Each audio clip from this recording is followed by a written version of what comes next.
কাৰিকৰী শিক্ষা সঞ্চালক শ্ৰীযুত ধ্ৰুৱজ্যোতি বৰা আৰু ৰাজ্যিক শিক্ষা গৱেষণা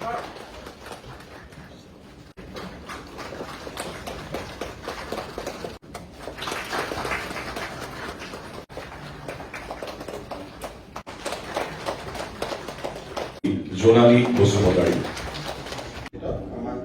নন টেকনিক্যাল কোৰ্সত আমাৰ অধ্যাপক অধ্যাপিকা লাগে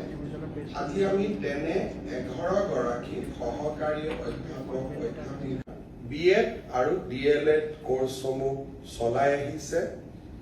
অধ্যাপক অধ্যাপিকাৰ অসুবিধাৰ বাবে গোৱালপাৰাকে ধৰি কেবাখনো এনসিআৰটি ৰিকগনাইজেশ্যনৰ বাবে যিমান অধ্যাপক অধ্যাপিকা লাগে শেষ কৰিলো অৰ্থাৎ আজি 41 গৰাকী যদি আমি হিসাব কৰো আৰু আমাৰ ৰাজ্যত ইমান সংখ্যক বৃহৎ অসমীয়া যুৱক যুৱতীৰ নিযুক্তি আগত কেতিয়াও হোৱা নাছিল পৰিয়ালকেইটা উপকৃত হৈছে যুৱক যুৱতীসকল উপকৃত হৈছে